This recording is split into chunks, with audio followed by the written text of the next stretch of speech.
let's talk a little shit about him before he comes on. I'm torn because, I'm excited for him. Yeah. But I also hate him because he's beating up on all the old guys. All the guys that that I like. Well, I think we're at that kind of transition in the sport right now where it's going to start to happen. There's going to be some young guys coming in, and the old guys that can only stay around for so long. What do you mean that time? Isn't every year that time, or? I mean, yeah, but you look at a guy like Scott Panchik, who's been relevant for 8 years now, and he still is. And you look at someone like Right. Annie Thorsdottir or Cara Saunders, who've been relevant for 8 to 10 years, and they appear to still be. But you also have guys like Jason Hopper and Mallory O'Brien and Emma Carey that are coming up, and Haley Adams and Justin Medeiros that are the next one of those athletes that have the potential to be relevant for 8 to 10 years. Do they start to become kind of like gatekeepers? Like I don't want to disrespect Scott in the slightest, but has Scott always been sort of the gatekeeper? Like he's the guy. If you can beat Scott, if you can't beat Scott, you have no chance at winning the CrossFit Games. But if you can beat Scott, all of a sudden, you are a serious, serious threat. I don't think that's unfair to say. I mean, he's been 4th, 5th, or 6th 7 times. So if you want to be on the podium, that's a guy you have to be able to beat. I hate to judge a book by its cover, but have you ever seen Scott look better? Have you ever seen his physique look better? I don't know. I don't know. I mean, Rich looks like he's losing muscle. Rich looks like he's smaller than ever and less defined and less vascular, whereas Scott looks more jacked than ever. Yeah, he did look. Yes, really, no, maybe so. He looked jacked and big at the Mid-Atlantic for sure. No, he looks good. And we have no idea what Travis looks like because he kept his shirt on. But I mean, I know you can't judge a book by its cover, but I actually, I was talking to a friend last night after we got off, and have you seen the movie The Warrior with Tom Hardy and wrestles his brother in that UFC thing? I think I've tried to watch it a couple times. People tell me it's really good and I'd like it, but I just can't make it through it for some reason. And by the way, every time you say I have a friend, it's always amazing to me how many friends you are, because No, it's the same friend every time. I picture you as sort of. Oh, okay. Because I picture you as like when I'm done talking to you, you kind of just go back into your closet with your computer and you just look at stuff. In my mind, I'm the only person you ever talk to. You seem like a recluse. Alone. Almost like yeah. You got a recluse vibe to you.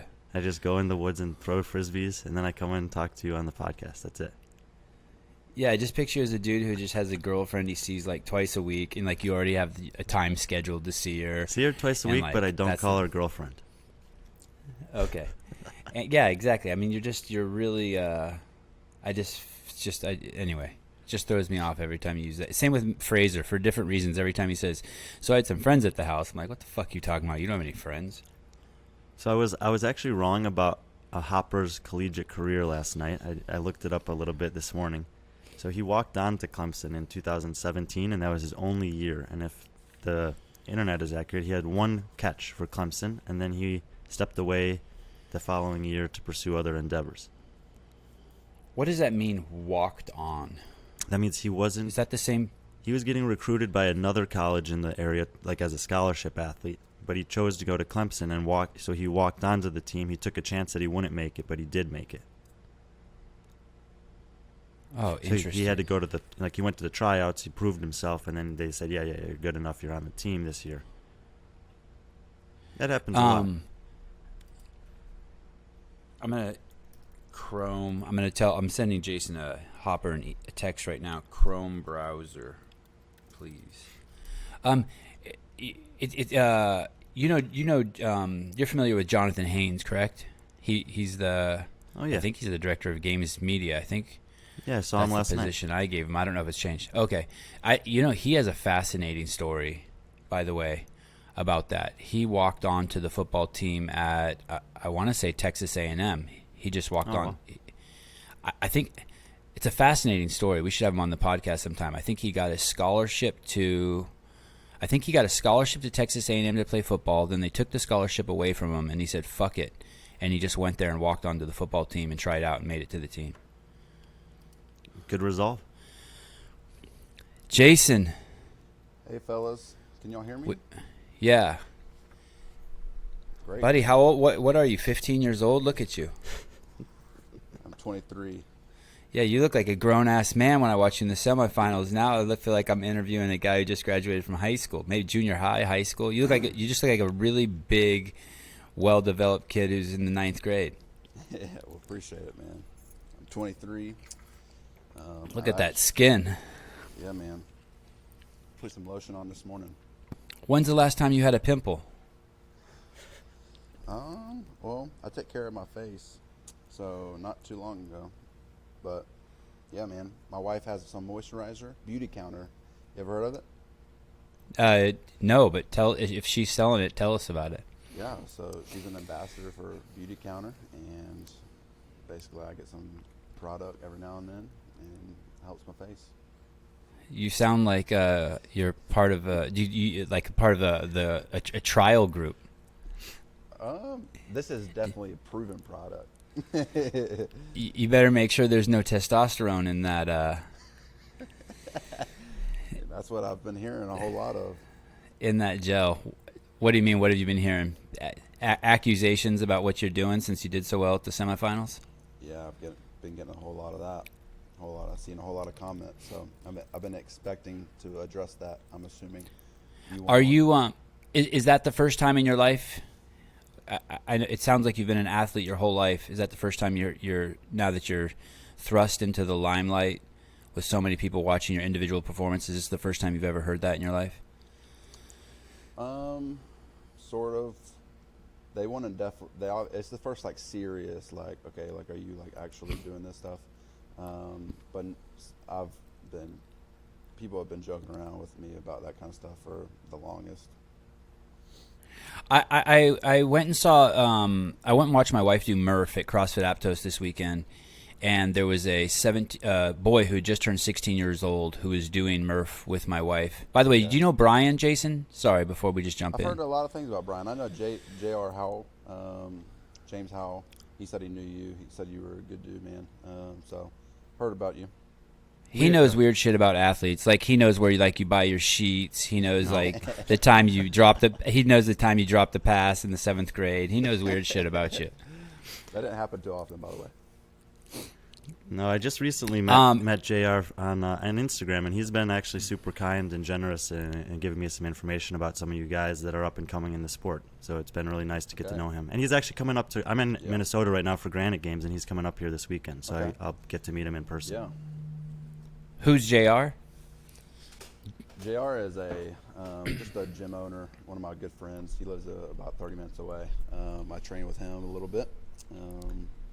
Sevan, remember I told you about that off-season competition that Jayson won? That was at JR's gym. Okay. I don't remember. Was that last night?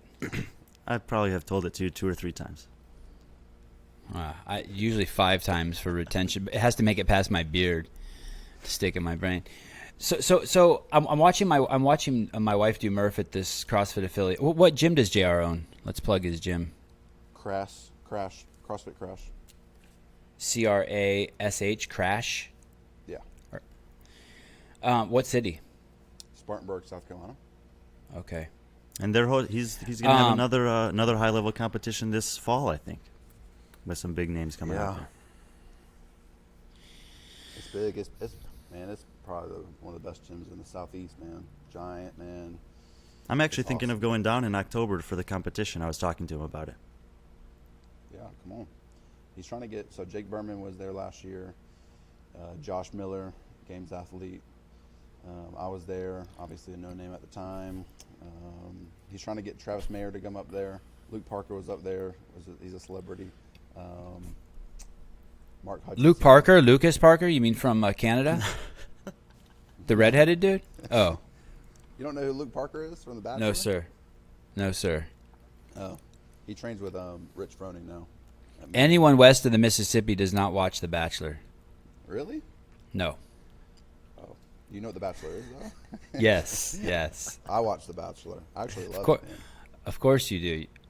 And it's also interesting that you said come on, because I haven't heard anyone say that since I used to hang out with Rich Froning because that's what he would say. I'd be like, "Oh, Rich, how are things going at your house?" And he'd be like, come on and visit." I don't think he'd ever say that to me again, but he used to say that to me. So this boy's 16 years old, and I'm looking at him, and he's a man child. I can't believe his calves, his shoulder development, and his mom's there, and I'm like, "Hey, what's the deal with your son?" And she's like, "Oh, he just turned 16 years old, and he's been doing CrossFit since he's been 7." And I'm even noticing with my own boys who are just 4 and 6 that their development already. I'm guessing just from all the movement. Damn, I'm hearing an echo. Hold on a second. So sorry for that interruption. So my thought is that these people who start working out, not even start working out, these kids who are having normal life activities at a young age, who are acting like, kids and like really moving a lot, that their hormones are just they just fire up and they just start developing earlier. They just look bigger, faster, stronger, more coordinated. My kid plays tennis with older kids who are significantly better than him, but he just moves so much better because he's just always been challenged and moving and swinging. Have you been playing sports? Did your mom birth you and then you were just playing? Like, did you just come out running? I started probably when I was really young, probably about 10. Played football and baseball. I mean, I played t-ball from when they started letting me. I didn't start working out until about 15 because my dad said it would stunt my growth. So kind of the opposite of what you're saying. I didn't necessarily get plugged into the whole gym world until probably about 16. Started in Gold's Gym though. And did you do the Arnold Schwarzenegger stuff, bench press, back and buys, the stuff we all did? All the machines, because my dad did it. So he was like, "Hey, come along, like just follow what I do." So we did a bunch of tricep pull downs, a bunch of dumbbell curls, and all that good stuff. I didn't actually start cleaning and deadlifting until high school, training for football. You said you were married? I am married. I must have heard that wrong. There's no way you're 23 and married. You mean like, will you marry me and there's like a priest and like you put a ring on her finger and all that stuff? I did put a ring on her finger. My high school sweetheart. Her name is Grace Ann. Incredible. So you're up for all the challenges, the most painful activity in the world, CrossFit and marriage. So far, we're so good, man. It's awesome. How long have you been married? Last February, so about a year and about 16 months, I think. Is that? I have no idea. Almost a month and a half. Congratulations. Month and a half, year and a half. Thank you. It's been awesome. Are kids in the works or? No.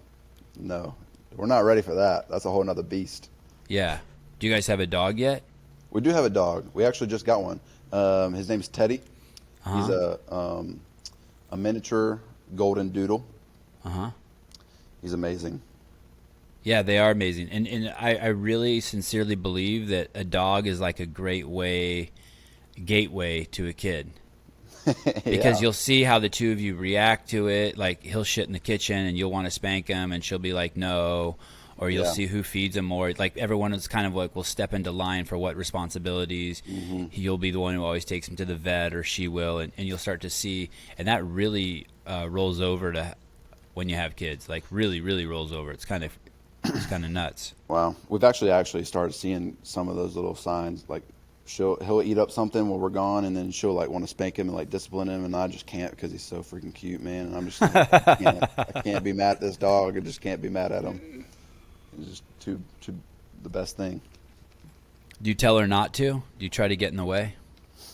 Oh, come on, baby. Yeah, I do. I said, come on. Hey, he didn't know any better. I have reverse roles with my wife. It's funny. It was like that with the dogs, and it's like that with the kids when I'm coming down on them hard. She'll be like, yo, ease up. Yeah. Yeah. How tall are you? 6'1".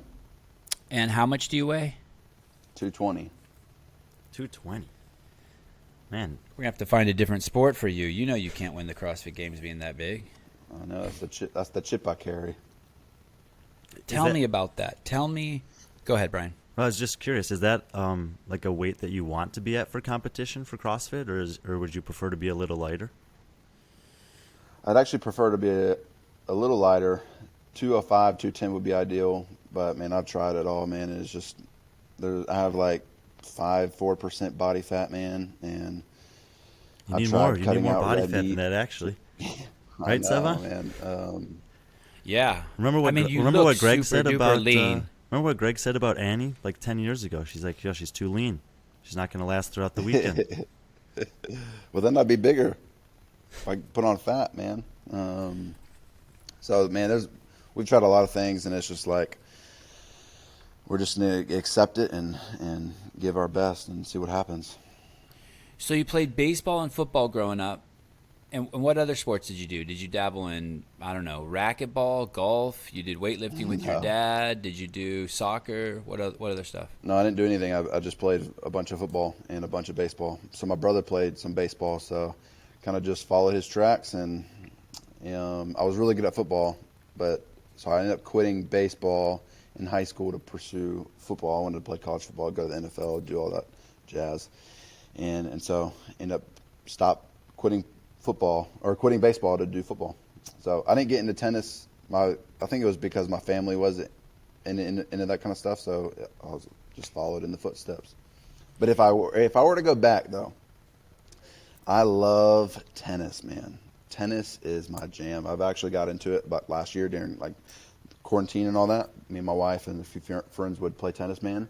I got tennis lessons from this dude. And I wasn't bad. And it was just so fun, man. We were playing tennis every single day. I think one day I'll take up golf. It's just too dang expensive. So there's a lot of things I want to try. So yeah. Those are good. Those are good sports for a lifetime. You got plenty of time to pick those up. Yeah, man. I go out to tennis courts and there's like older guys, man, just whacking the crap out of that ball. I'm just like, this is gonna be me for the rest of my life. Racket sports are weird because you'll see a guy on a court who's playing, who's like 65, 70, 75 years old. He's crushing it. And then when he walks off the court, he can barely move. And you're like, dude, do you know what I'm talking about? Right. That phenomenon? You see that when I was in college, I used to play a lot of racquetball. And there'd be a guy who's just crushing it and no one can beat him. And then he's like got a walker to get to his car. I'm like, what the fuck? What? It's a tennis sports are a trip. The average height of the top 500 best male tennis players in the world is 6'1". Okay. So, yeah, I mean, I doubt it's 220. Yeah, they're probably a little bit lean, a little skinny. So you go to Clemson and you make it onto the football team there. I did, yeah. Was Well, that hard? it was a preferred walk on. It was like already pretty mapped out for me. So they already had a spot for me. And what was that training like there? What were the demands physically?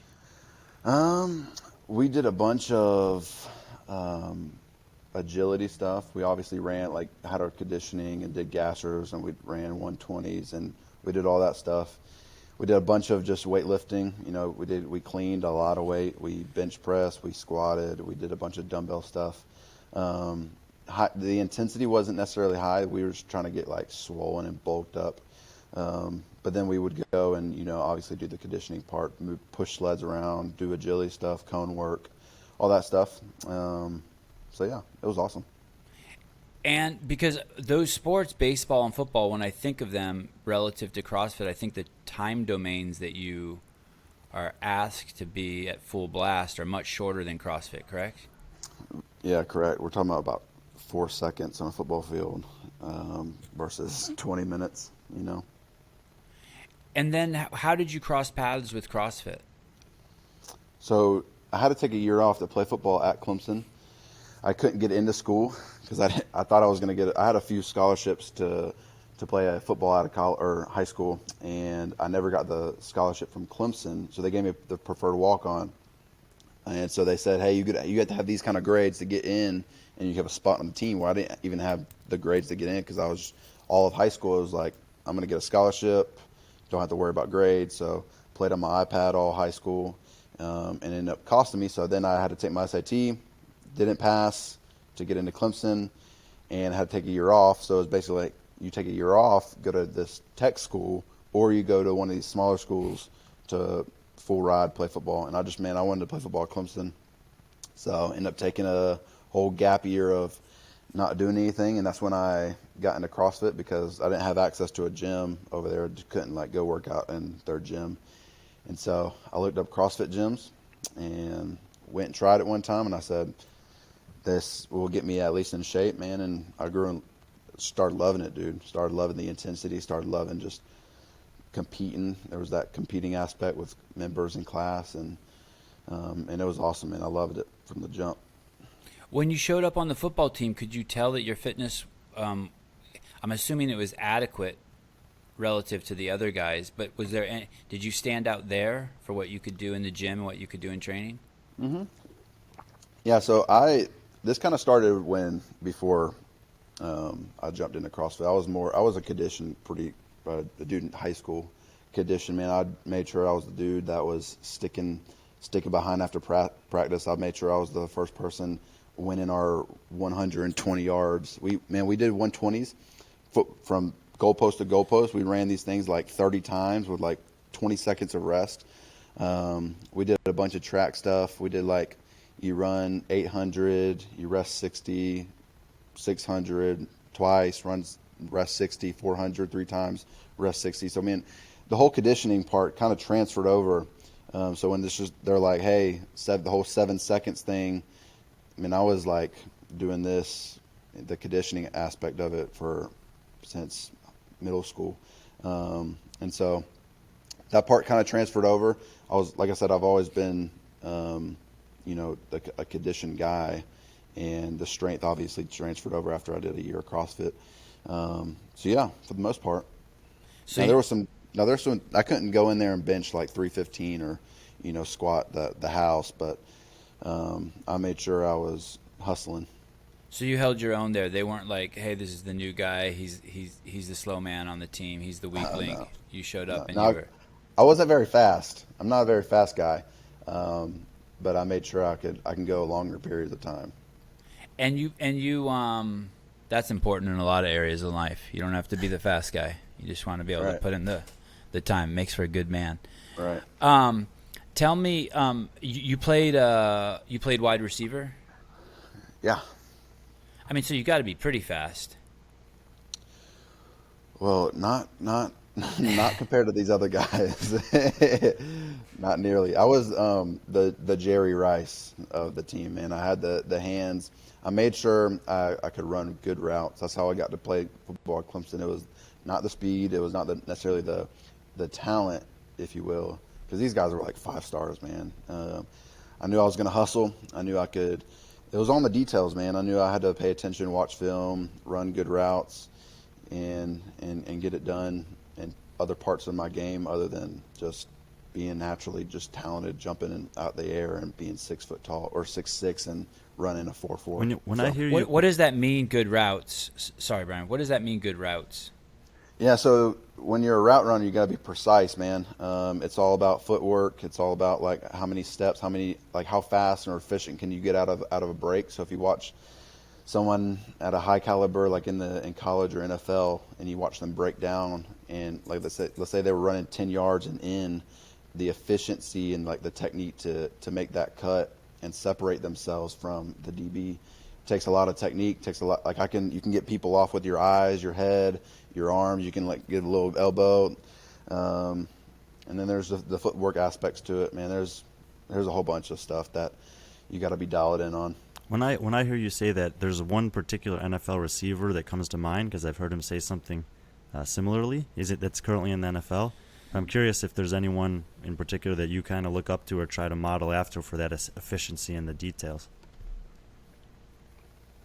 Wes Welker was really good at it.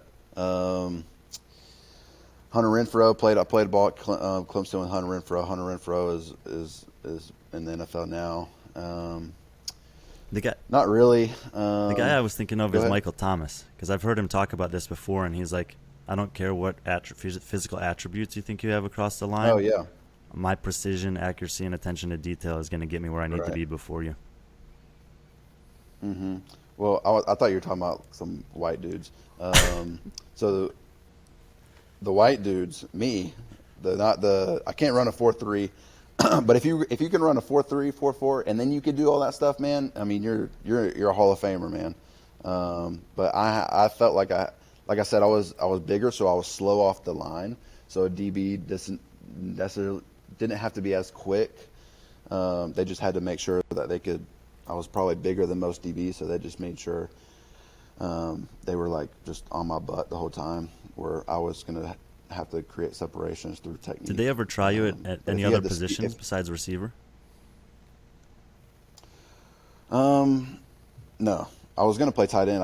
So I wasn't 220 in college, man. I was about 205, but the weightlifting, man, got me like so big. We were just doing a bunch of curls, dude. I'm talking about like hammer curls. They call them Armageddon, man. You go from like 15s and you do 10 reps and you just go up all the line, man. And we were cleaning. We were doing everything, man. And I just got super just massive, man. And the food was free. So it was like, you're eating this all the time. And I mean, it was like gourmet meals. You play at Clemson. I mean, it's all free, man. Steaks, everything you want for breakfast, lunch, and dinner. So I got super big, about 215, 220. And that made me slower. And so then I was like, well, maybe I could just keep doing this and go play tight end at 240. And I was like, well, then I'm definitely going to be too small.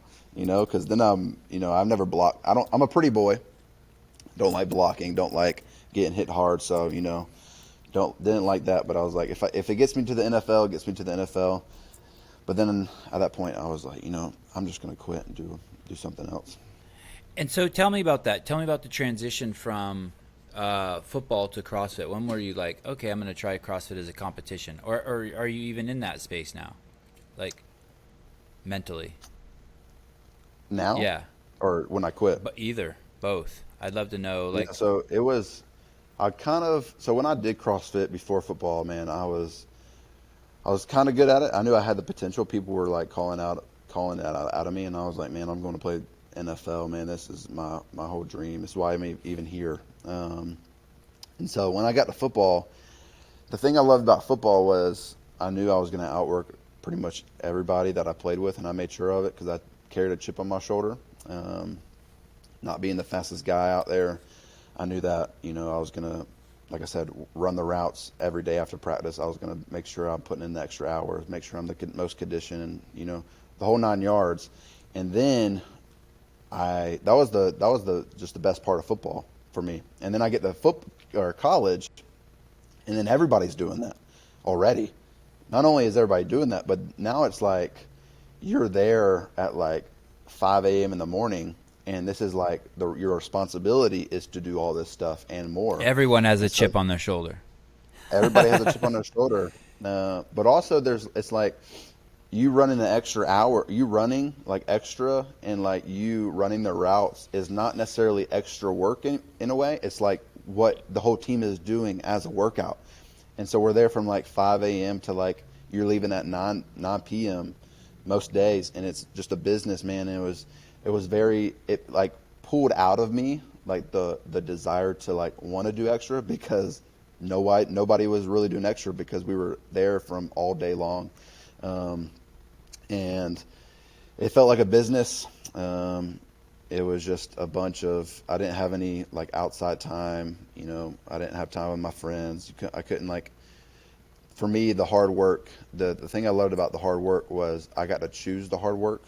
Like I got to choose if I wanted to watch film, like I got to choose me outworking people in a way. And then it was, when I played football at Clemson, it was like, you were just doing this because it's your job. Like everybody's doing this. And so it just kind of in a way pulled out the motivation of it for me, because it was like all this is expected. And I don't know, after a year, I wasn't playing. I was so that when you're a receiver, there's a slot receiver and then there's outside receiver. The outside receivers are more of your bigger guys, but like I said, I was a good route runner. And so the good route runners normally play the slot receiver. And so I felt like I wasn't in the right spot, but I was a walk-on. So what are you going to do? You play where they put you. And I knew that I wasn't going to be, as a 220 guy, 6'1", I wasn't going to play the slot ever. And so I knew that I was competing with these guys that you see on TV, like the 6'4" guys who run 4.4s, and they go straight down the field and catch like Hail Marys and, man, catch touchdowns. And I just couldn't compete with them, man. And so I knew the chances were very slim of me actually getting the shot that I wanted at slot receiver to like, I felt like I could play slot receiver, but I just wasn't going to get that chance. And so that in that year, there was a lot of things, and it just didn't want to play at the end of it anymore. I couldn't do it. I couldn't do it for 4 more years. Was it heartbreaking? No. I knew. So I wanted to do CrossFit the whole time. I would find little places to do CrossFit. And so when I quit, I knew when I was at football at Clemson, I knew, hey, I'm either going to pursue the CrossFit games or I'm going to pursue Clemson football. And if I pursue Clemson football and play the next 5 years of my life and then start CrossFit, I'm going to be kind of late on the show to the games, man. And so once I quit playing football at Clemson, it was like, all right, well, let's go do CrossFit, see what happens. Are you done with school? So I dropped out of Clemson because I quit playing football. I want to be a pastor one day, actually. I work at a church. I'm here now. And felt called into ministry about in high school, and knew that once I got done with the NFL at the time, I was going to go be a pastor somewhere after that. But then all that obviously got interrupted. I stopped playing football, and then I was like, okay, now I'm not going to be a pastor at the age of 21 years old because, one, I'm not qualified for that, and two, that would be terrible. No one's going to come to the guy's church who's 21 years old. And then, so I ended up going to school online, did some online stuff with seminary, and then I paused that because I got married, but the whole time I was training for CrossFit here. So what do you mean you had a call? You felt the calling in high school. What's that look like? Yeah, so kind of like the same thing you'd feel if you were just, hey, like I feel this deep calling, I feel this deep passion to like give my life to this. And for me, that was, I love the Lord, and He saved my life. Man, I was a total idiot in high school, man, and not very kind. I was a jock, treated girls terribly, and it was just all about me, and it always has been. And I got to a really low place, got in trouble a couple of times in high school, and man, I was like, something's got to change. And so I ended up going to church, and a bunch of people got me around, and there were people that I've never met before, and they were kind. They were treating me in a way that I've never been treated, and ended up giving my life to the Lord. Ended up reading my Bible, ended up praying a lot more, and doing these things, man. And my life started changing. My heart started changing towards people, towards myself. Started loving people in just a completely different way. My view on outlook or life changed. It's not about like I have my eyes set on like eternity. Like nothing is necessarily gonna last here. Like all this stuff is momentary, and it's just not about me. Is the mindset that I kind of try to have. And obviously it's easy. It's harder said than done, obviously, but the Lord kind of changed my life, and now it's just like I just want to be like Him, and I want to tell people about the Lord. I want to tell people about the good news of Jesus, and just give my life to that. And if that looks like being a pastor one day and preaching the Bible, then it does. But yeah, that's the call that I felt in high school. Hey, I want to give my life to this. I want to work at a church. I want to tell people about Jesus Christ, because I feel like He's the treasure of life, and He's the best thing, and nothing on earth satisfies but Him. And I feel like we all need Him, and nothing as good as Him, and I want to tell people about that. You sound like me. I wanted to be like Him too. I'm not a religious guy, and I don't believe in God, but at 23 or 24 or 25, I wanted to be like Jesus too. And it's interesting, you said something very powerful to me. You said your life was all about you, and you were at a low. And I want people to really hear that, because it's really one of the great paradoxes in life. There's a Taoist saying that says, stop thinking and all your problems will go away. And basically thinking is tantamount to making everything about you. And when everything is about you, you will be a miserable human being. The irony there, the paradox is that you really have to make it all about you and constantly be working on yourself to not make it about you. And so Good luck figuring that out, people. That's the journey of life. But you can't just think about other people. You'll turn into a pile of shit. And a friend of mine put it into a math equation for me one time. He said, work on yourself 90% of the time, so that 10% when you're giving to other people, you're giving like the best version of you. But it's an interesting it's interesting. And those of us who find a way to manage that, to really work on ourselves. And for you, it's obviously, reading the Bible, praying, and I'm sure you have other, benevolent activities you're involved in. But then it's not about you. You're doing it to spread, to do the best thing for the flock, right? And in essence, you're an amazing role model, and that in itself is enough, because I do believe that we are all role models. I made this post the other day. Everything we do is contagious. Do not think that something you're doing is not contagious, because we're all watching you. We're all watching each other. It's all contagious. You light up a cigarette, and no matter what, you're telling me that smoking is okay. And we know that burning objects and inhaling into your lungs is not okay. All right. So Hold on, Sevan. I'm just curious. Yes. Because there's, there are some other and have been prominent athletes in the CrossFit space that are very vocal about their faith. Was that attractive to you in any way when pursuing CrossFit, or were those two things totally separate for you? They're not separate at all. When I first got into CrossFit, I didn't really know anybody. I didn't really know anybody. Like, I didn't even know about the CrossFit Games. I didn't know if this could be like a lifetime that you could pursue until about 2 years later. So I found out Rich Froning was a Christian. He was like the best at the sport and whatnot. And there was other guys. Ben Smith is a believer. And at the time, those were the people that were winning. Didn't know about Matt Frazier until obviously years later, when I started actually watching the movies and whatnot.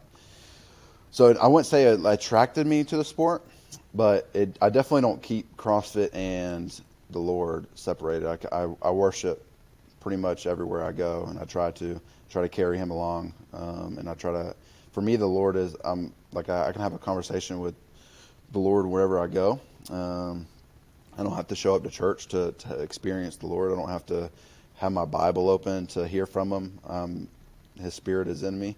And so when I'm working out, when I'm with my wife, when I'm at church, with friends, whatever, the whole 9 yards, I can enjoy Him and I can walk with Him, because that's the invitation that He gives me is, hey, my spirit isn't necessarily located in the church alone. It's everywhere, and you can enjoy me wherever you go. And so I try my best to carry that same mindset and have that perspective in the gym as well, because, man, it's empowering to know that the Lord is with me, and I'm able to enjoy Him when I work out. It's fun. It's funny. You always hear, if you want to win the games, I'm just making this shit up, but if you want to win the games, you got to, train 7 days a week. You have to work with Chris Henshaw, and you might as well just throw Jesus in there too now. I mean, there's just so many. Hey, no one ever. You need your creatine, you need your Jesus, and you need some Chris Henshaw, and you're there. It's like. Right. Yep. That's exactly right. So did you know going into the semifinals this year? First, let me go back a little bit. Is that your biggest test that we just saw you ever do in terms of the biggest spotlight, the hardest competition, the most talent, the best competitors? Was that? Yeah. That was it. And were you nervous? Yeah. Very nervous. And why were you nervous? The crowd, the eyes, the test it was going to put on you. The guys next to you? No, it wasn't necessarily the crowd, man. I've been in crowds bigger than that. It wasn't necessarily being on TV. It wasn't necessarily into that. It was more of hey, I know the work I've been putting in for the last 2 years, and I'm nervous if it was enough or not. So living with that mindset of I work out alone, and for the last 2 years, there was that one local comp that I did at Crash, but other than that, man, I don't know if this is enough. I don't know if what I'm doing is, how's it parallel? I see the highlights on Instagram with everybody else, and everybody is posting PRs, and everybody's winning comps and everybody has, over 100,000 followers on Instagram. So that must mean that they're better and than insane training partners. I thought that's very poignant that you said you work out alone, and they all have insane training partners. Yeah, and they have videos. They have, these. I would look at that, and it's easy to get caught up in the hype, man. It's easy to say, okay, like, hey, these people have all this. They have all this resources. They have so many people following them. They must be fitter than me. And for me, it was like I train, and it'd be easy to go in. It's like the training days and the comp days are completely different. Completely different, man. And for me, when you see these highlights from people, you're like, dude, these people are like machines because it's just their highlights. It's like you don't ever see them hurting. And for me, I know that I hurt in the gym. I know that I struggle with things. Like I know that my weaknesses, I know, and you compare those things, and it's like, okay, well, they obviously don't have any weaknesses because they don't post it and they don't talk about it, and we never see it. And so it's easy to start, comparing, and you get 8 athletes or 7 athletes. I've all been to the games, and you can get, if you're not careful, man, those things can creep into your mind of, hey, well, I'm this no-name guy. Sometimes I believe in myself, and sometimes I, think I can win it, and then other times it's like, okay, well, cool down, Jayson. Look at who you're going against. You're going against people who have been there many times than you have, older guys, more mature guys in the sport, all these things, and it's easy just to get caught up in those lies, man. And so when I say nervous, it was, okay, like I know I've put in the work. I know I've put in the work with my weaknesses and the whole 9 yards, man. I know I've dialed in the details and taken care of all the things I can control. I'm nervous about, is it enough? Was sleeping 8 hours, was that enough? Or did it need to be 10?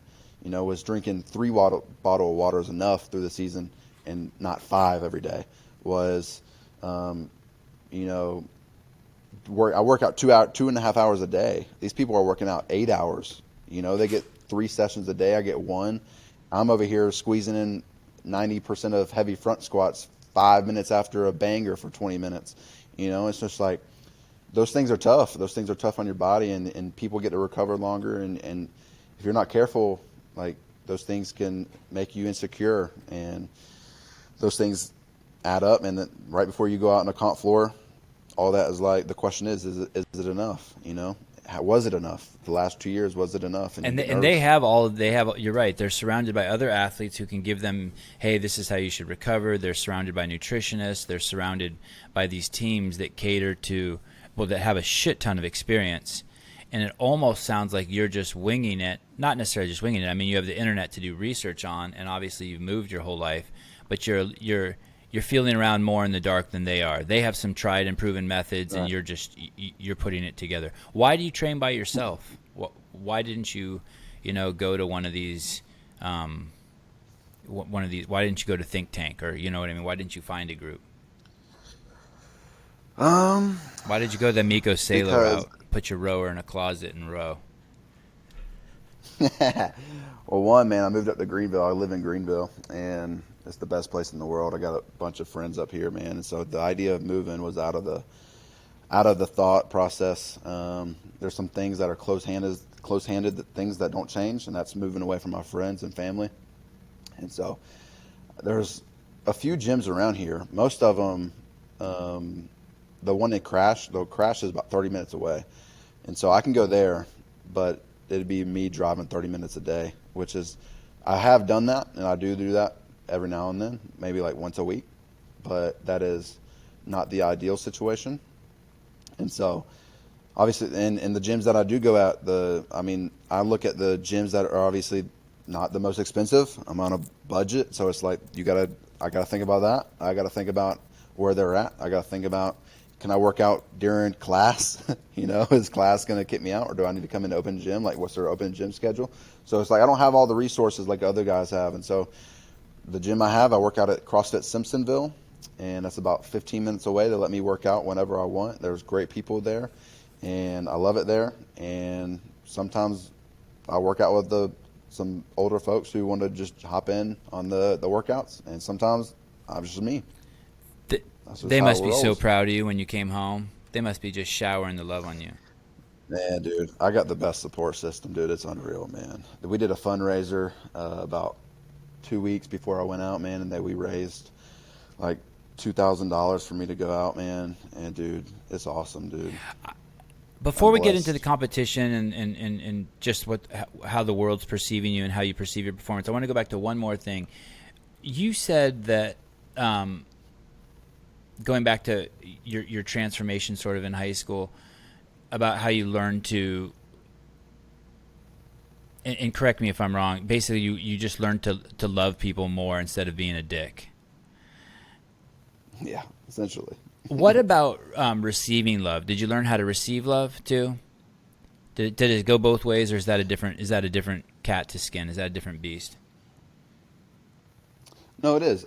So the idea of receiving love actually takes humility, and because when you are off to it, the thing that you're saying is I don't need it, and it's essentially that's pride, and so receiving love is hard, and receiving money like $2,000, man. There's something in you naturally that is like, okay, I don't need this because you're saying I don't need the help. I hate putting that, and then also it's like I don't want to put that burden on people, and that's a lie too.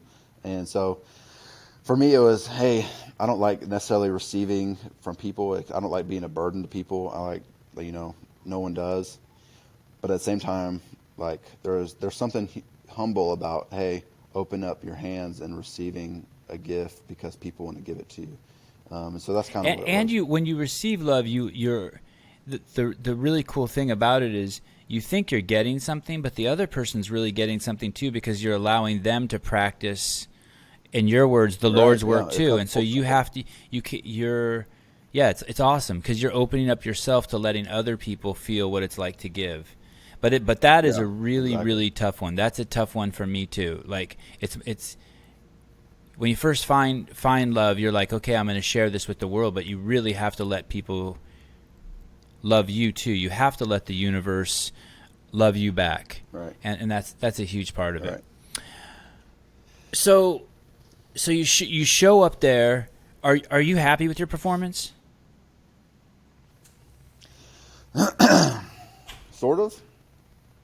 I don't like my 8th place finish. Oh, It was the only work. It was we the should put it only. in. We should put it in context What? for Sevan. It was a. This workout was. Please. It was a 3-minute. It was a 3-minute workout basically. It was a variation on grace where they do 3 clean and jerks, 3 burpees over the bar.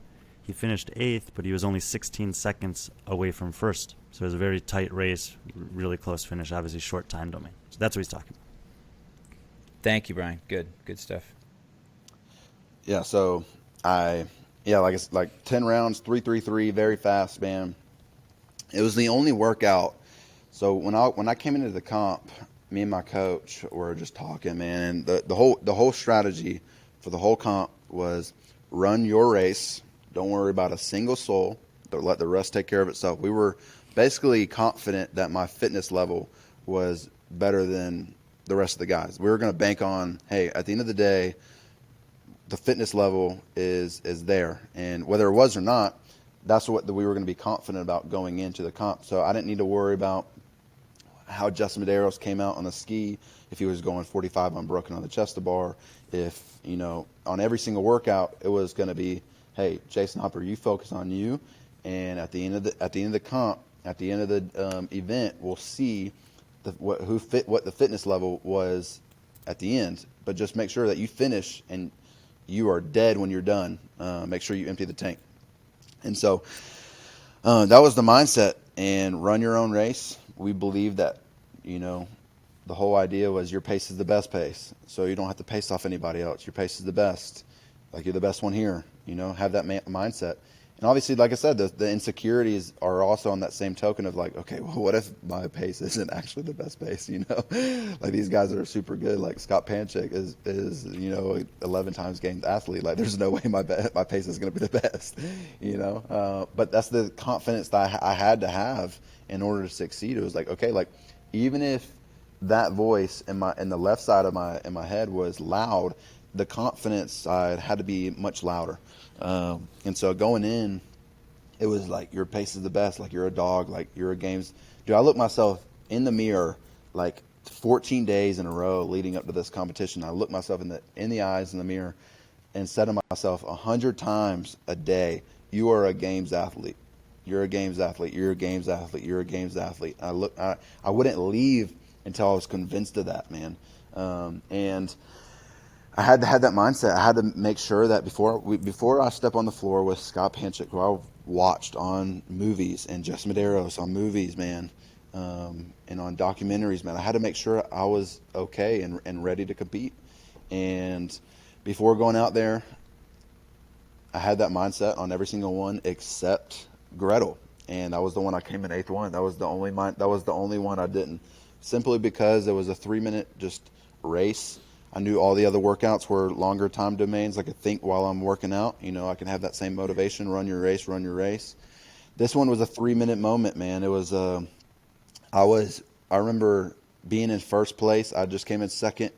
Just came in first. I'm sitting in first, and it's a Saturday morning, and I'm like, this is going to be gnarly. Like, this is no time to think. This is sprint, but it's also burpees, and I'm 220 and I'm 6'1", and this is a light barbell, so it's not like I could just, coast through this and trust that my fitness is the best. And so it was the most amped I have been the whole comp. It was like, I can't even think straight. Like, I'm pacing back and forth in the back. Like, this is about to be like so intense. Like, I'm about to throw up.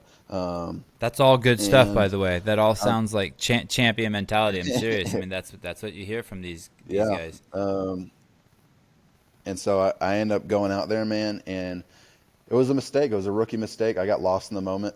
I couldn't even think. I ended up losing track on what round I was on. And you do 6 rounds of 3-3-3 before you move the bar forward. And I ended up forgetting what round I was on. It was like a moment, man. It was like 90 seconds in, and I'm like, dude, I got to be on like round 5 or 6 right now. And I ended up thinking I was on round 6. And I was in first for the first like 5 rounds. And I completely forgot what round I was on. I was just going, man. And I am stepping over the bar because you face even, you face, I think, the rig, and then odd, you face the fans. And I doing burpees, I was like, okay, I think I'm on round 6. And I end up jumping up, ready to move the bar forward, or like ready to do my last round. And I'm like, oh crap, I need to be facing the other way. And so I ended up stepping over the bar, and the lady was like, you need to step back over the bar, you're on this side. And then I stepped back over the bar, and I tripped. I don't know if anybody saw it, I tripped. And I ended up falling over on the ground in the middle of this competition, man. I looked like an idiot, dude. It cost me like 7 seconds, dude. And then from there, I'm like, oh my goodness, like my mind is like, what is going on right now? And it ended up costing me. It could have been way worse than 8th, man. I ended up catching up, still got beat. But then my bar was like outside, like it was like sideways, and like 4 more rounds later, my bar, if I like did burpees, I was gonna be burping into like the other person's like square, so I had to like make sure my bar was like in mine. I mean, it was crazy. I was like dropping my bar from like overhead, like I was doing my clean. On the last third, you go touch and go. On the third one, I was dropping that thing, and that thing was bouncing. Everybody else was like patting their down. I was like, oh, I should have done that. So there was a bunch of things I got caught in the moment. But man, it could have been way worse, dude. But I was glad I got through that. But it was the only one that I felt like I had to be the hero on, because it was just my weakness one. It was, hey, this is going to be fast. It's going to be a small man workout. Like, you got to go fast. You got to do something that's out of your comfort zone. So I was doing like early clean into a press. Like, it was just chaos, man. Because I didn't trust myself. I didn't trust that the work I put in was Sevan, you enough. want to know who won that workout? Travis Mayer. Yeah, my boy. He gave it to you, Jayson. That's right. Right. He did. That's He's the one that beat me by 20 That's what seconds. you get. That's the first time we've mentioned his name on the podcast. I'm disgusted that you keep saying Justin Medeiros and Scott Panchik. I met Travis. He's a cool man. He is. Cool He's dude. a great guy. So fascinating, really cool. Great insight into how you approach it. I think people will really appreciate that. So you finish and you win, and of course your size is a huge a huge thought to the fans. I think even people who watch CrossFit who aren't diehard fans are like, hey, this is a little weird. We have an average height of like, what is it, 5'9", 185 pounds. I think I learned from Brian is the average size of a CrossFit male athlete. Clearly I haven't told it to you 5 times yet. Because I didn't get it right. 5'10", 195. 5'10", 195. I want them to be smaller. Yeah. And so you finish and you realize you won. And what is that? How does that change your mindset? I mean, because really, and we talked about this before you came on the air, and I mean this is no disrespect. It's even hard for me to say this, even though it's not really that big of a deal. Scott Panchik is sort of the gatekeeper. If you can't beat Scott, you have no chance of winning the CrossFit Games. I mean, he is just fucking – he's a feature. He's a feature in the games, right? Like we said, he's been to so many games. He's so damn good, and like he's always threatening the podium. So you beat him, you beat Travis, and then you beat the you know, let's just say what it is. Matt Fraser's picked to be the next Matt Fraser, Justin Medeiros, the podium poster boy. And what are you thinking after that? When you're driving home from the comp? What are you thinking? I'm thinking we did it. Like I said, man, it's. When you say we, you mean you and Jesus and your coach? Me and my coach, my wife, all the support team. We saw this. We knew it was possible. And it takes a village, man. It wasn't a one-man show. I know I was the only one out there. But it really did. My wife cooks for me, and she makes sure all my meals are ready to go every single day. She makes sure it's clean. She makes sure it's you know, good protein, and make sure I'm eating enough, and all the whole 9 yards. My programmer Jared Shaw is on point. We're making sure we're dialing it in and hitting the things that we need to be hitting. And then the friends, man, my best friends believe in me, man. And so on one hand, I really did think I was going to win. And I'm not bullcrapping you. I wrote down in my journal that I think I can win this whole entire thing. As a no-name guy, I was seeded like 8th after the quarterfinals. But I knew that when the spotlight was on, I've been in spotlights. I'd been in the comp, the crucible, and I knew my training was completely different than when it's on game day. And man, I trusted it. I trusted that I put in the work. I also trusted that I wanted it more than anybody else. And I carried that hunger. I carried that motivation. I carried that truth. Though everybody else had a bunch of resources, way more resources than I was convinced during that whole comp that I wanted it more than anybody. And so when it happened, when I was on the way home, it wasn't necessarily a surprise for me. It was more like, this is what I wanted. This is what I expected to happen. This is what I envisioned. It was cool to like see like all the things that I dreamed about in a way to like, you know, come to reality of like all like the hype and like, okay, now I'm a known person in the CrossFit world now. People are like reaching out. People are like, you know, all the whole 9 yards. Those are cool, and that's the stuff I wanted. But it wasn't necessarily. I wanted to win first and foremost more than anything else, and that's what we went to do. And when it happened, yes, it was. I expected it, but it was like there was parts of me that was like, oh, wow, I actually really did it. Holy crap, you know. But most of me was like, I wanted it and I knew I could, simply because of the training that I have put in. And so, yeah, man, it was I think anything, it was more of a sign of relief of, okay, we did it. And there's no more, I don't have to be insecure anymore about the highlights that I see. I don't have to compare anymore.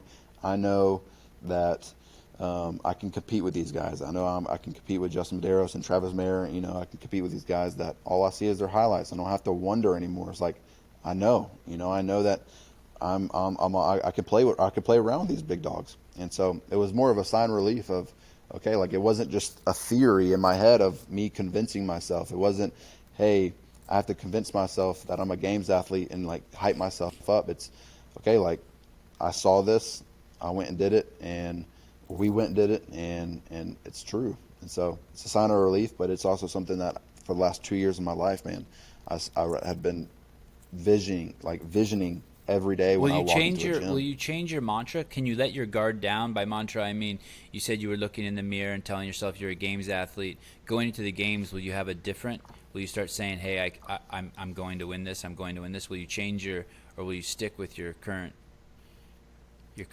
mental programming? Or will you tinker with it? Yeah, no, I think things will change. It will evolve. It won't be like, hey, I'm a games athlete. It won't be, hey, I can stick around with these guys. It's, hey, I'm the fittest man on earth. I love it. I'm the fittest man on earth. Sevan, can we ask him Brian, about a couple other events? Yeah. And then Brian, I want you to bring up what we were talking about Dave Castro and Jayson after you asked him about a couple events. Were you able to enjoy the Snatch event? Or were you like nervous during that because it was the first one and there's so much pressure to hit that lift because you only get 3? I mean, that moment for a fan like us to watch 7 guys snatching 300 pounds in one competition is super rare. Had you hit 300 before? Were you like, what was that like for you? Yeah. Dude, it was so surreal, man. I wasn't even planning on hitting 300. Like I said, my game, like the training that happens by myself is completely different than, on game day, man. Because I grew up playing sports, and so when you practice, it's like you go hard, but when the lights are on, when the cameras are on, for my entire life, like I thrived in competition settings. I thrived when, I was with the fans. I thrived on Friday night and on Saturday, and when it really counted. And so when, like I said, I get I compare a lot of people and I see highlights and then I see my training, and when you see like someone hit a PR and Scott Panchek throwing up 290 like all regularly snatching, and you're like, dude, I might hit 290 once every year, like I'm good with 265. Like I think that's a good training day, hit 265. And so going to that event, I had hit 275. I PR'd at 295 one How time. long ago was That was that? the most I've ever done. Before that was Okay. probably in April. But I did it. I lift a lot under my heart rate. I lift when it's high.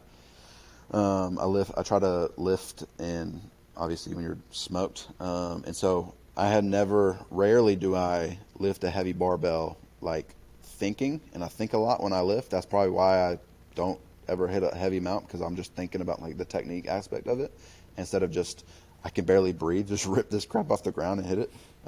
That's where my PRs normally come from. And so the whole idea of like, okay, now it's just like heart rate's not high.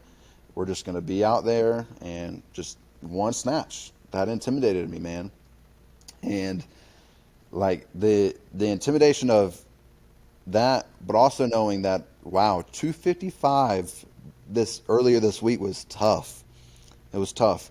And I built up to 255. I waited around for 15 minutes because I knew I was going to get corralled for 15 minutes. And then I was like, okay, let's see what happens when I open up with 265. And I ended up missing it. And I said, oh my goodness, this is not going to be good. So people were asking me what I was going to hit. And I was like, I'm going 255, 265, 275. And I'm okay with taking 12th place. I'm okay with taking 12th place in this event. And then I also knew that, man, like if you playing sports all your life, you're going to have adrenaline. So it's like, dude, I'm a gamer, and I felt like I was a gamer. So I had that confidence, but also knowing that, okay, like 255 was heavy. And so, like I said, everything's on the same token with me, man. It's like there's 2 voices in my head. And so we were warming up in warm-ups, man, and I hit 265, and it felt great. And I said, I'm starting out at 265, see what happens. Waited around for 15 minutes, put 265 on there, and I didn't want to worry about anybody else. The biggest event or the whole entire competition was Friday night. I didn't really care about I cared, but I didn't really like worry about the snatch. I knew everybody could probably snatch 275, and that was like the normal these days. And so I wanted a top 10. The goal was to get top 10 in every single event. And I knew that, man, if I could just maybe squeeze in 285, it was going to give me like an 8th place finish possibly, and then we'll go from there. So you missed your opening lift of and- 265? No, okay. I missed it in warm-ups.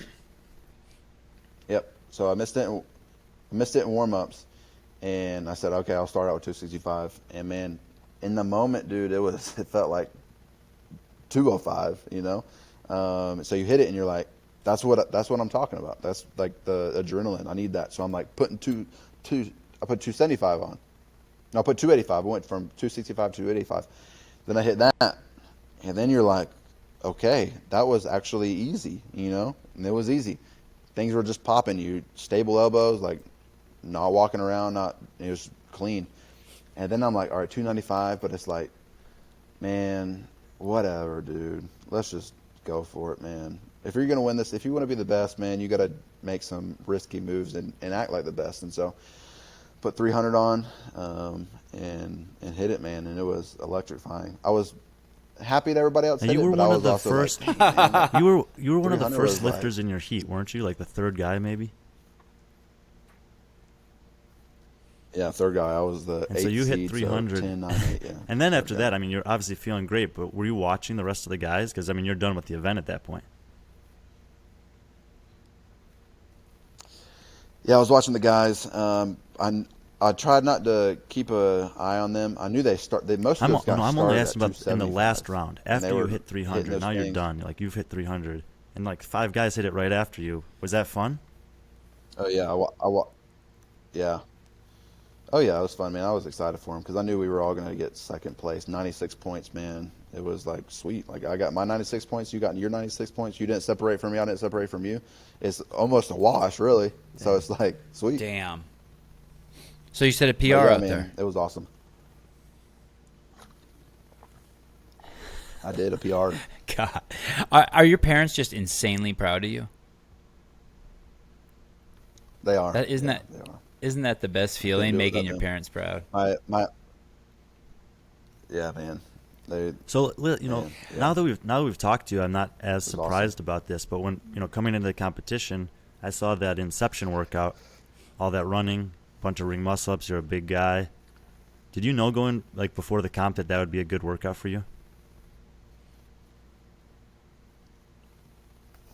Yeah, so that was actually the favorite of the week. Not because I feel like I'm elite at ring muscle ups or running. The thing I knew was that 30-pound wall ball was going to be pretty heavy for some other folks, and the whole workout. We had the mindset of the whole workout is going to be where the most time is spent, and for us, everybody else, the whole time was spent on the runner. I don't need to turn that light on the runner, and you got on that runner directly after a lot of wall balls with 30 pounds. And so I knew, for me, I've been gifted with the talent of being 220, so the 30-pound wall ball isn't as hard as for some other folks. And so I knew that their legs were going to be probably feeling a little bit different after that than they were for mine. Because everybody can do ring muscle ups nowadays, man. It's like the sport is evolving. If you can't do 9, I mean, you're not going to necessarily be the fittest man on earth. And so me and Jared have been, hammering weaknesses. So when we do a session, we're doing over 80 ring muscle ups a session. And so the idea of doing like 50 in this event or so is not intimidating for us anymore. And so we get on there, and it's the first round is 18 ring muscle up. You run 900 meters, and then 18 ring muscle ups. I went 12 and 6, and you do 36 wall balls. Everybody broke up the 18. I think Justin Medeiros is the only one that went unbroken on the ring muscle ups. And I knew everybody was probably going to break, but everybody had to deal with that 36 wall balls at 30 pounds. And whether you beat me there by 10 reps, whether we get there at the same time, I knew everybody was going to be feeling it after that wall ball. And the whole workout wasn't on round 1. The whole workout was the 2 rounds after that were you doing 9 ring muscle ups into 18, 450. and then running 450 meters. And so I knew, man, the running was going to catch up, but people were going to hate those wall balls. And so that's the mindset we had was, hey, we're going to go unbroken on these ring muscle ups. But we're going to put in the work on that treadmill after the wall balls, because we had the mindset of, hey, everybody else is going to be hurting on that run after the wall balls, but this is where we're going to get our money at. And so that's Brian, I got a question for you. Yeah. So when I after the event, one of the guys we work with on the podcast, he's 6'1", 215. He's 23 years old. He's a great CrossFitter. He said to me, "Oh God, I hope he doesn't pop." And I go, "Why do you say that?" What? And he goes, "It's just because it will give me hope. It will give me hope that like someone like me could actually be good at CrossFit, like even better, right? I mean, he's nowhere near as good as you. Let's say he's half as good as you, Jayson, but he's still a great CrossFitter. And if Jayson, did they drug test you after the event? Okay, let's just assume he's not going to pop. Are you going to pop? Okay, so he doesn't pop. No. Does he change the landscape and the perception of the sport? Potentially. There's, I feel like in the last couple of years there's been... I mean, is he that big? I mean, he really is a giant dude, right? I mean, 6'1", 220. I mean, there's guys who probably get into their head. He's talking about other athletes getting into their head. I bet you a lot of other athletes out there who are 6'1", 220 are like, well, I can be really good at this, but I can never... And whether they believe it or not, they hear it in their head. Do you know what I'm trying to get at here? Like, does he change the... I like it that there's a big guy who's come out and done really well at a semifinal this year. We've seen, I think, the last 2 years a trend towards a smaller athlete at the top of the sport, which, I think in any sport you're going to have some ebbs and flows like that. So, but there's other guys like Fikowski and Vellner are pretty big dudes that have done really well, but they haven't done that well the last couple of years. So we'll see. Maybe this is trending back towards not even towards the bigger guy. They're just going to offset some of the smaller guys, and we might end up more close to that kind of norm and mean that we're used to seeing. That 5'10", 195 is the middle, and then there's a couple guys on, a little bit on either side. Do you think that? So do you want to tell the story about what you observed about Dave's Instagram, and then I'll throw in my 2 cents, and we'll see where this goes. Yeah, so Jayson, I don't know if you saw it, but Dave put a little post up, and he said, this kid is very impressive, and he was talking about you. And as far as I know, he doesn't do that very often.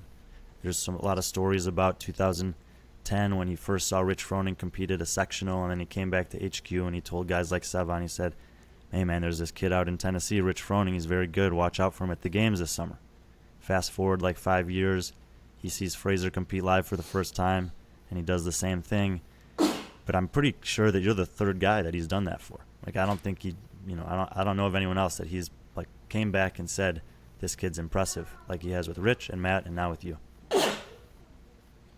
Exactly. And those are you're the only, he doesn't give compliments easily, or he doesn't give recognition easily. And I do remember that story is accurate what Brian said. 2010, he came back to HQ and he's like, holy shit, I've seen the next guy. This guy, he said, Sevan, he's fucking amazing. In the way Dave says it, he's not that flattering. And then obviously he was crazy impressed with Matt Fraser. And then I talked with him after the semifinals briefly, and he said, wow, he said, that dude's impressive. He said he's the real deal. Do you like hearing that, or does that put too much pressure on you? Or, I mean, I have to assume the pressure on Justin Medeiros is massive now that he's doing Fraser's podium stuff, and that, Matt has alluded to the fact that he thinks Justin might be the next guy, and then all of a sudden now you come out there and you win. I mean, on one hand it must feel good, but on another hand it must be insane pressure. Or do you thrive under pressure? Well, I like to think I do, but it's not necessarily pressure. I mean, it confirms a lot of things.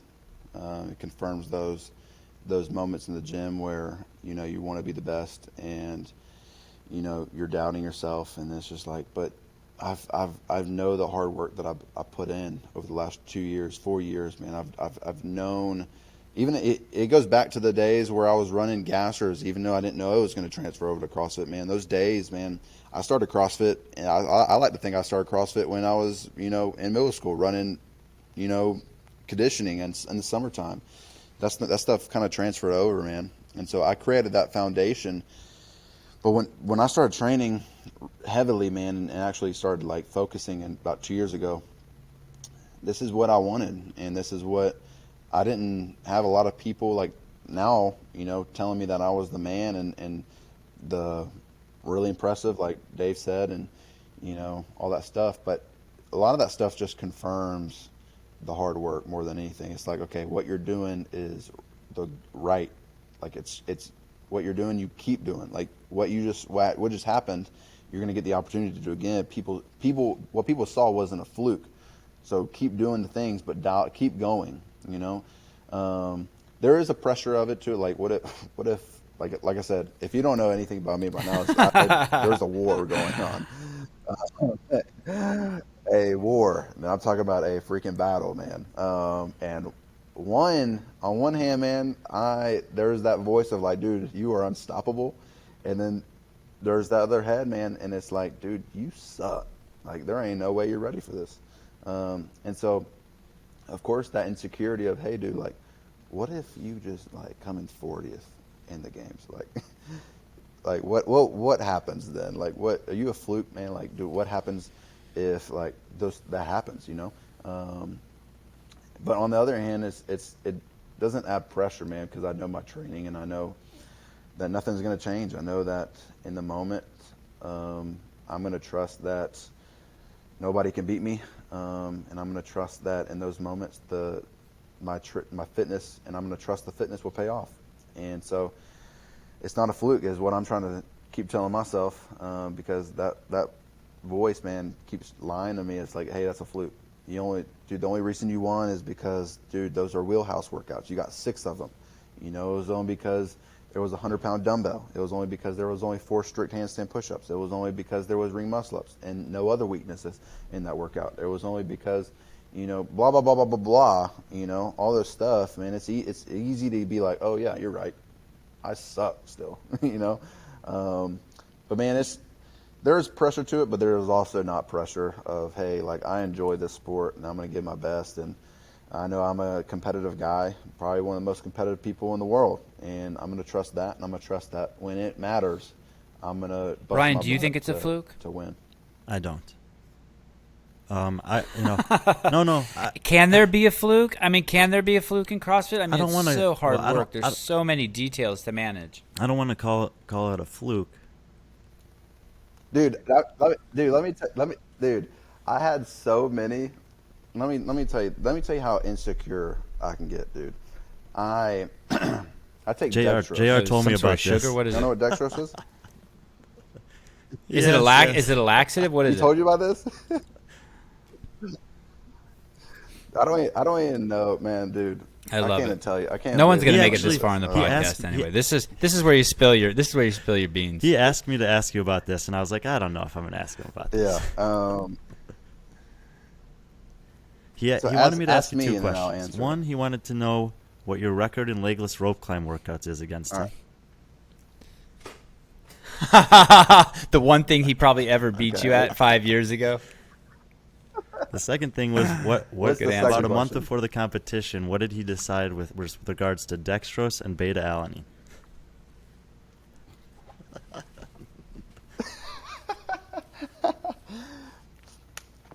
Okay, so I get super like paranoid over what's in my food. I refuse to be the dude that gets banned. I've heard stories that of people like not knowing what's in their stuff. I don't know if they're lying or not. And I'm like, dude, like, could you imagine like getting on that stage and then not knowing and then getting busted? So it's like, dude, like I refuse to do that. And so I only took up until 2 months ago, I only took a scent protein I drink a Sit protein, and that's my only supplement, man. And rarely do I drink that because I'm not disciplined. I don't discipline myself enough to actually make this shake, man. And so it's just like normally I just eat a lot, and man, I'm actually not very good at nutrition, to be honest with y'all. I eat a lot You're of breaking donuts my heart. and You're cookies, breaking my man. heart. A little bit. Seriously? We are. That's why I broke my I heart. thought we were That's friends, the only way bro. you can break my heart is if you're my friend.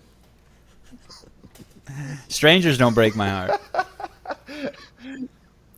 Tell me. Just tell because me why I I'm broke your heart, the you said. big no sugar, no. It's the whole COVID response thing. I don't think that anyone unhealthy. My whole thing on my shtick on Instagram is, hey, stop eating added sugar and stop eating refined carbohydrates.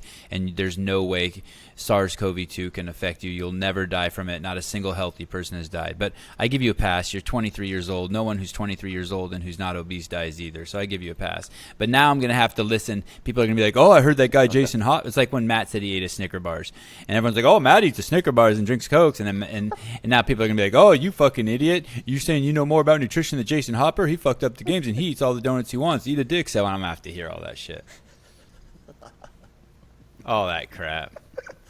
But go on. So you had a donut. You have a donut once in a while. Let's pass by funny. that part. So your nutrition. Dextrose. Yeah. Yeah, so I I, just didn't know Googled that it. was. Yeah, it's just like sugar, and then beta alanine. I don't know how you say it right. I can't say it. Say it again. Again. Alanine. So when Matt Frazier said that was like his third lung, I was like, bro, what? And what is that? That's got to be the jam, you know. And saying something's a third lung is pretty much saying like this is the shit, you know. So I'm like looking up what this is, and there's some people at my gym that have some apparently, and I'm like trying it, and I'm like, dude, I start getting tingles in my body. I don't know if y'all have ever taken it, but it's like you get tingles, and I'm like I'm breaking out, like something's good is not happening. When it's like a normal thing, that's a normal side effect. And so then I take JR is like a couple weeks before that, I'm like smoked in a workout at Crash, man. And I have to do another workout in like 10 minutes before I have to get back to work. So I can't rest that long. And so he's like, dude, take this. Like, you need to drink this during your workout, after your workout. And I'm like, bro, what is dextrose? And Is this legal? Is this cheating?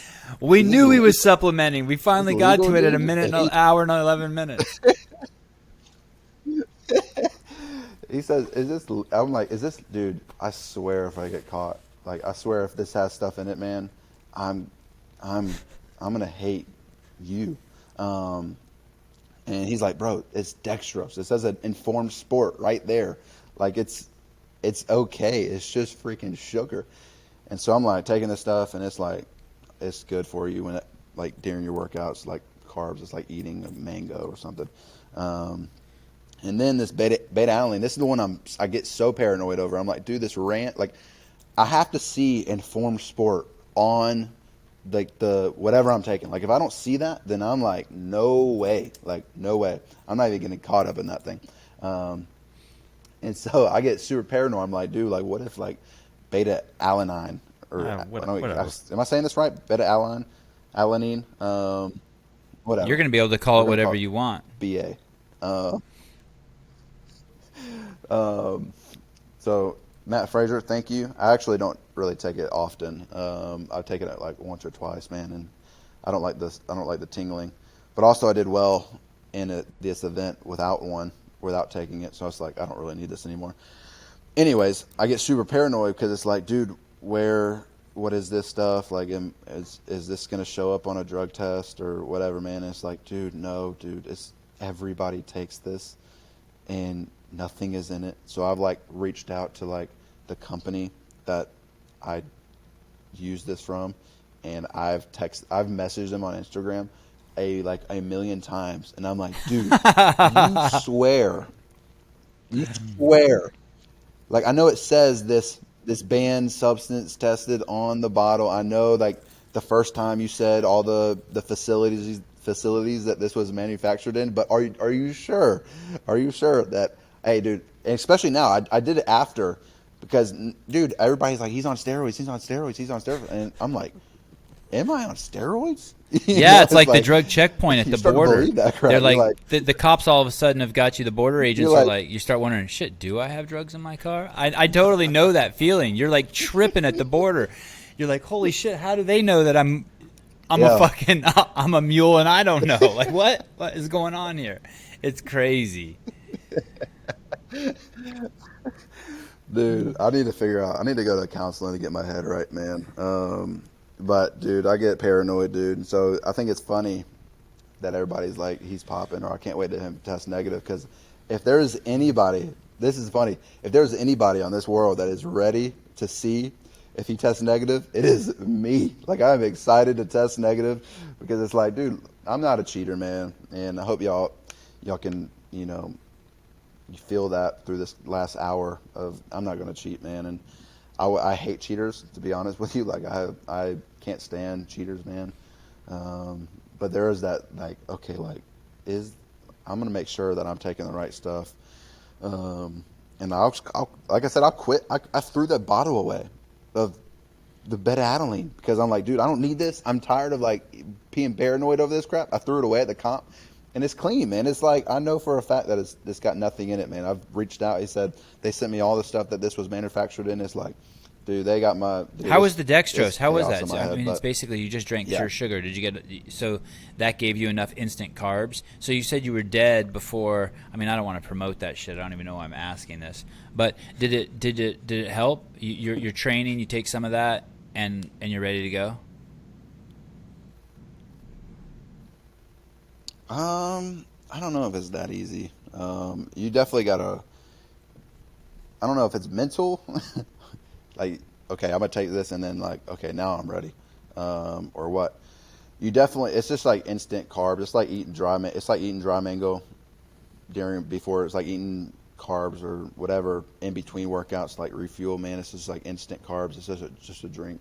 But when I go, like, most of my times are like long sessions. Like, if I do something, I do a lot of sets of something. That's why, like I said, I mentioned 80 ring muscle ups. It's not like I'm doing 80 like straight. It's like I'm doing like a certain amount. I'm resting 5, paired it with another movement. And over an hour, I've done 80 ring muscle ups, and then I have to go lift. But it's like, dude, I just worked out for an hour, dude. Like, I need something in my system.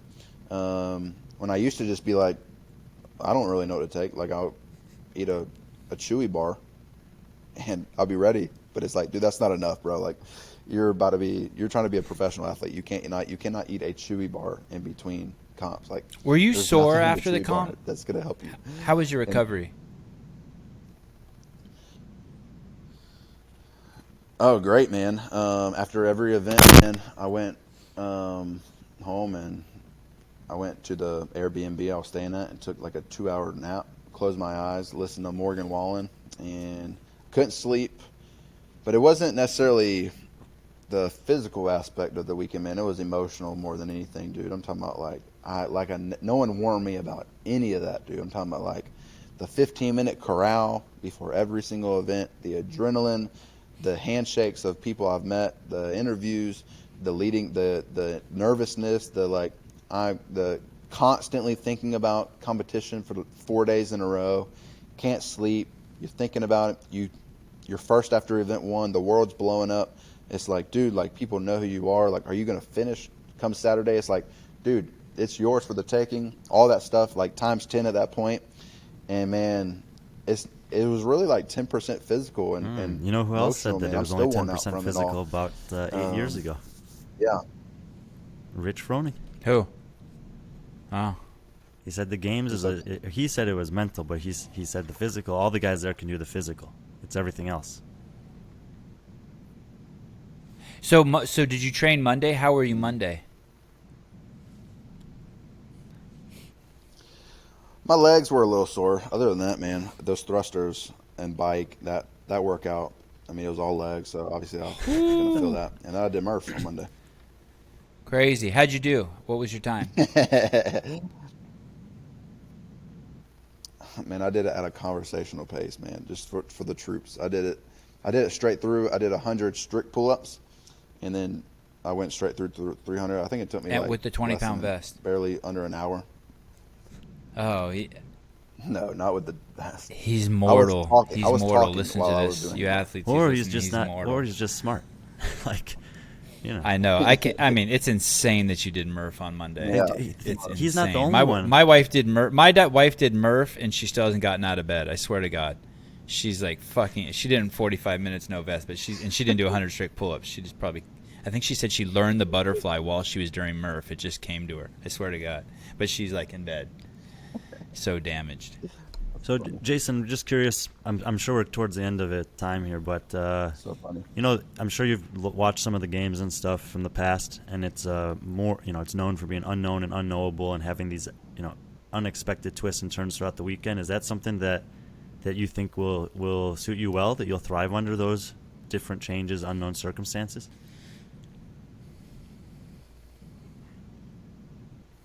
I think I will, man. I think I can adapt pretty well. The thing I'm gonna have to be working on is obviously the skill aspect. What do you of mean? the Handstand sport. walks? What are you talking about? No, I can handstand walk. I need to practice. It's not necessarily the weakness. Like, I don't really have weaknesses anymore. It's more of like you just practice and get I'm not elite at everything. I think that's the next step. And so, like, walking on handstand walk like courses, like with your heart rate at like 180 with the low poles. I need to practice walking on the poles, doing parallettes, you know, practice legless. I need to practice swimming, all that good stuff, man. It's more just like you got to dial that in. But the grunt work of like the running, I know there'll be a lot of running. I know there'll be like, you know, ruck runs maybe, or, you know, moving heavy stuff that you don't see at a semi or you can't do in your gym, stuff like that. I think that would come natural to me. I feel like my athletic ability will carry over a lot in those spaces. But I think most of the games training is going to be like, let's get your heart rate super high, let's get you worn out, and let's How is your work swimming? on your skills. Answer coming in I'm 2 not months. gonna answer that right now. Have you ever done a triathlon in your life? Yeah, you'll see. No. No. Don't be trying to figure out the secrets, man. Y'all was seeing too much. So if you're I'm a going good to the swimmer games or to not. win the CrossFit Games. Yeah. Have you spoken with any of these other guys since? Is there anyone in this group, games athletes that you're friends with? These people who are going to the games this year, these 50 guys and 50 girls, or however many it is, 30. How many go, Brian? Well, there only a few have qualified so far. There's still several weekends. I think he actually might have some friends competing this weekend at the Granite Games.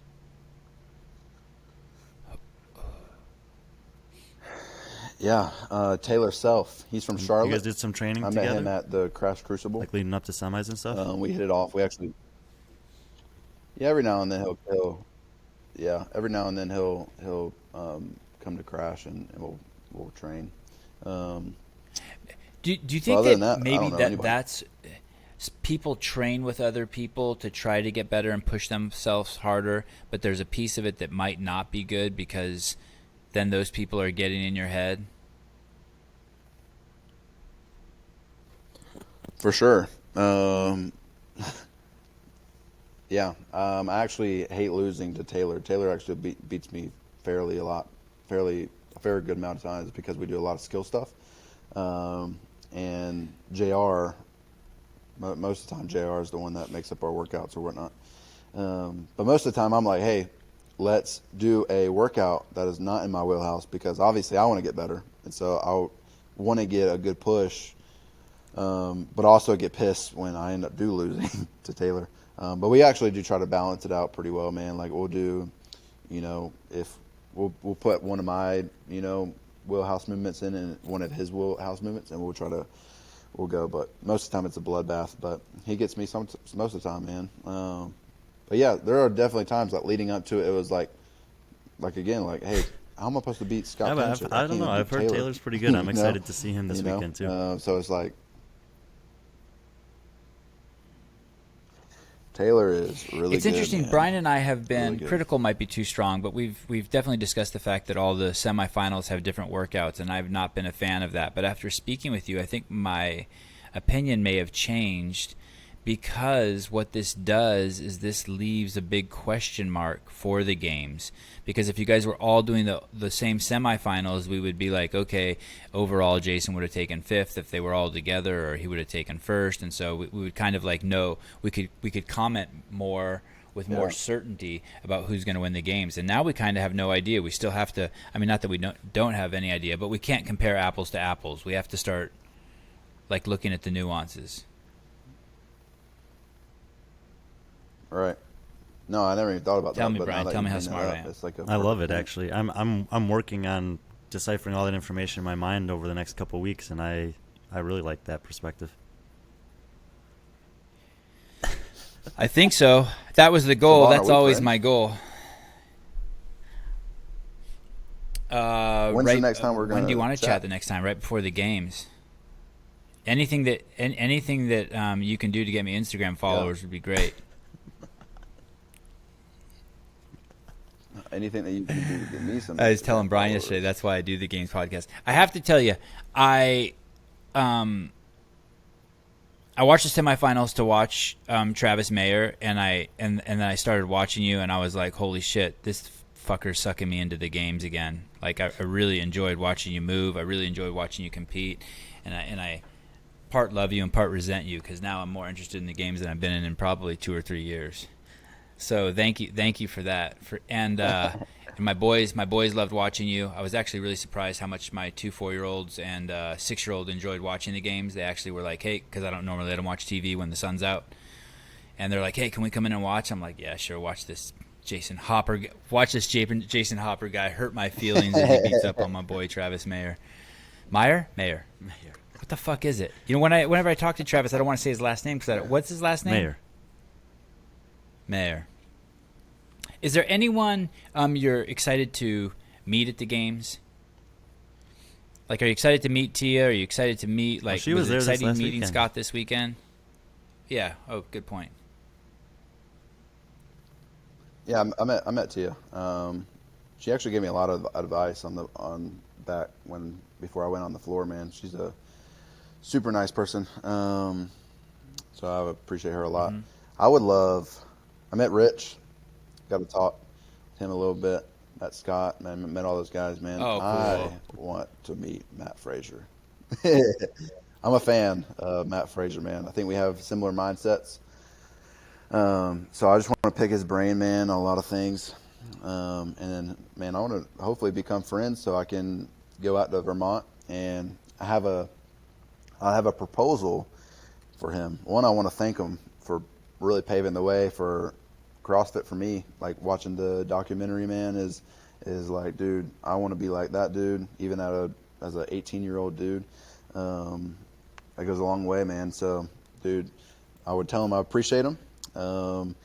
And then 2, I want to pick his brain, because I'm hungry to not only compete but also to learn. I want to learn his mindsets. I want to learn his philosophies behind programming, learn where he takes advantage of the 1%.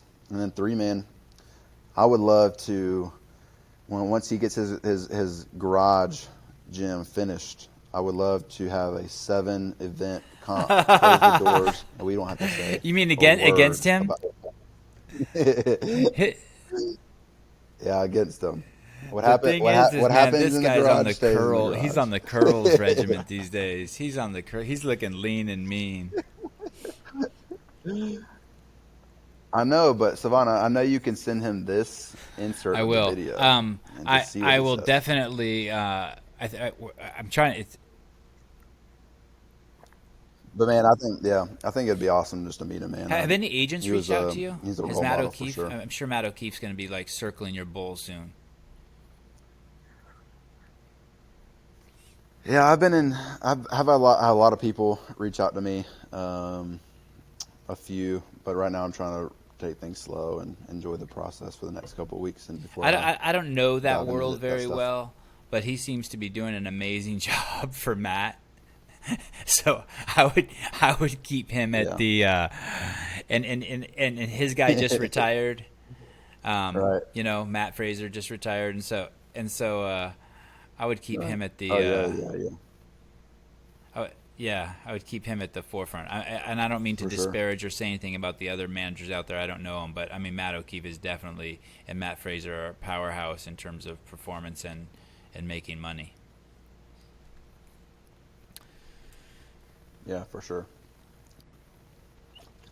I think the ultimate, speaking of Matt Fraser, I think the ultimate, like, the person I wanted to see my performance was him. So it was like, yeah, like, it was cool that, like, all these people, like, reached out to me, and, like, Dave Castro is, like, said this on Instagram, and, like, CrossFit is, like, saying this, but it's like, When's he going to drop into your, when's Matt make a texting comment? me? Nice job. You Nice know? job, Hopper.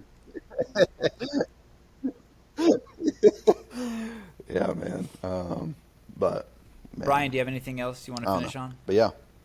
No, just it was fun to watch you this weekend. I'm excited for you to train and show us what you got in Madison.